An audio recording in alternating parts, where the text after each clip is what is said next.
Thưa mùa cái này ta chỉ dòng xe à? Cũng hoa là từ này. Tức là chỉ có cũng hoa đấy, em chỉ có hoa tôi được các tao à? Chỉ tao từ mùa. Thế mình nó đây ở đây là các con để nó cũng còn đâu này. Chỉ thấy người sau lên nữa. Thế nào, bữa lúc thế là GPC em chỉ có hoa tôi được con mà. Chỉ tao lên nữa.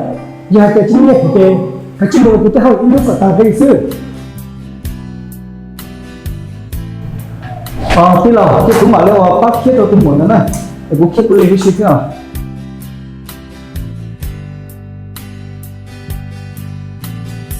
Tôi không hiểu. Mà nó chưa tôi mua. Cái cháu nữa, cái chiếc bát thấy nhiệt độ của. Giờ cái chiếc xa cho nó thọ cái tủ phê, mua xe hỏi nó của hút tao tôi đã coi của trong mấy nhiệt độ con. Người tao cơ mà của tôi phải mua giờ tôi non à. Cháu nè. Chú chào.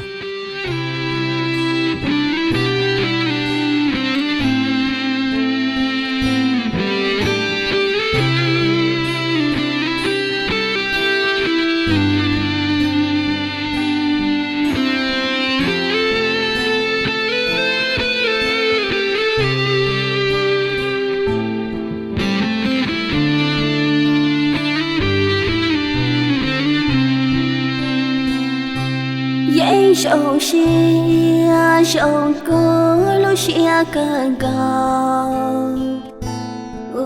cứ tao lo bao đó có ý rồi tia chỉ chăng họ tôi sẽ cha trong sẽ đau bao vì chỉ tao lo có trở lý xiên chân cho vì do thì đèn tới lâu cổ gió mơ lù lù có lão có tự mua có tu trong lòng nhẹ nhẹ có nó chỉ tao luôn đâu có là mua chia cười lão hay kia chỉ tao có ý lo trả tiền nó như lo mà nó sẽ lớn chơi chẳng bảo tư lo cho tao chưa có lối rồi luôn chùa của tao đâu có nhớ không sao kém bao xuông chùa tao buồn thì tao lúc con đùa đàn tôi tia nó cũ chỉ tao luôn đó có lọ chè tia toàn đây mà dọn trống lót luôn có đùa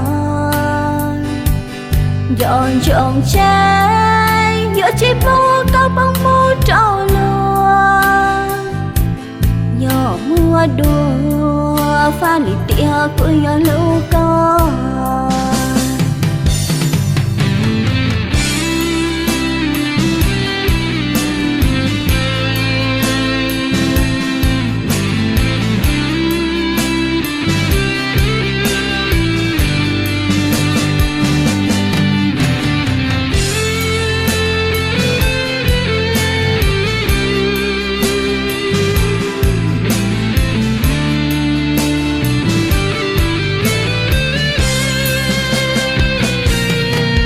tiền nó như lo mà nó sẽ lớn chơi chẳng bảo tư lão cho tao chưa có nó đòi luôn chùa của tao đâu có nhau sao kém bao xuông chùa tao buồn thì tao lúc có đùa đàn đường tia nó cũ chỉ tao luôn đó có lọ chè tia toàn đây mà dọn trống lót luôn có đoàn dọn trồng trái nhớ chỉ phố có bóng mua trâu luôn nhỏ mua đùa pha lì tia của yêu lưu con